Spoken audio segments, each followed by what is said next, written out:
بہت سال پہلے کی بات ہے۔ ایک غریب لکڑہارا جس کا نام علی بابا تھا، وہ جنگل میں لکڑیاں کاٹ کر اپنا پیٹ بھرتا اور اپنا گزارا کرتا۔ ایک دفعہ وہ جنگل کے بیچوں بیچ ریتیلے پہاڑوں پر سے ہوتا ہوا اپنے گھر کی طرف کو جا رہا تھا کہ اسے ایک عجیب و غریب چیز ملی۔ جب اس نے اٹھا کر وہ دیکھا تو کچھ عجیب سی چیز تھی، جیسے کوئی مشین ہو۔ وہ بڑا حیران ہوا کہ یہ کیا چیز ہو سکتی ہے۔ اس نے جب کھول کر دیکھا تو اسے پتہ چلا یہ تو ایک موبائل فون ہے، بہت ہی خوبصورت موبائل فون جو دکھنے میں بہت سحر انگیز معلوم ہوتا تھا۔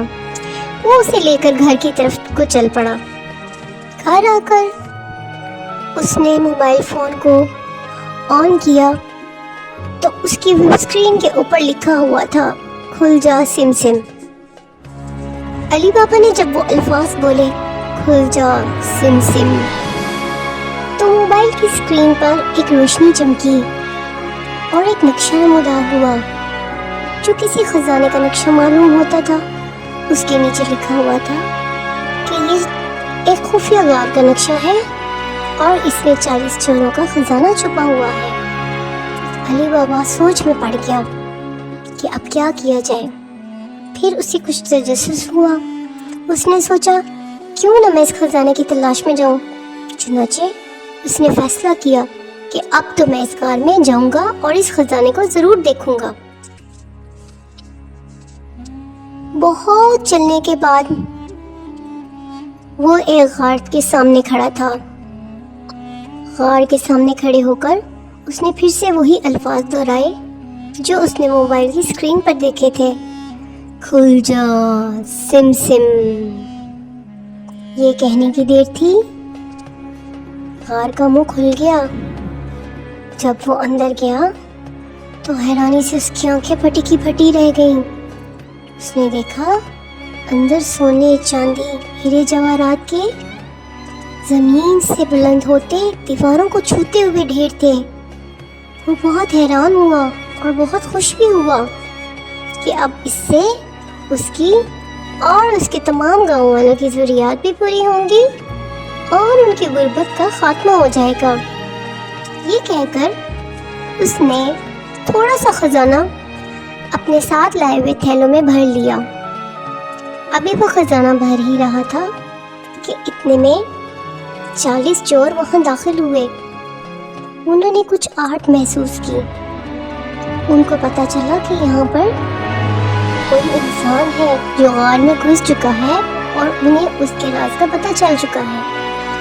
وہ بہت پریشان ہوئے۔ انہوں نے سوچا کہ اب اسے کیسے تلاش کیا جائے۔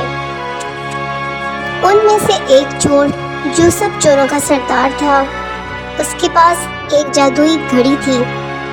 اس نے اس گھڑی کو جب رگڑا تو اس میں سے ایک جن نمودار ہوا۔ اس نے اسے بتایا کہ وہ جو جادوئی موبائل اس خزانے میں چھپا ہوا تھا وہ اس لڑکے جس کا نام علی بابا ہے اسے مل چکا ہے۔ علی بابا چھپ کے یہ سب کچھ سن رہا تھا۔ وہ بہت حیران ہوا کہ یہ ایک جادوئی موبائل تھا جو اس کے پاس تھا، اور جو ان کے پاس گھڑی ہے وہ بھی جادوئی ہے۔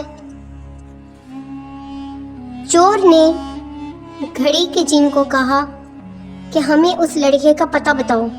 یہ کہنے کی دیر تھی، جن نے کچھ الفاظ پڑھے اور علی بابا ان کے سامنے آ گیا۔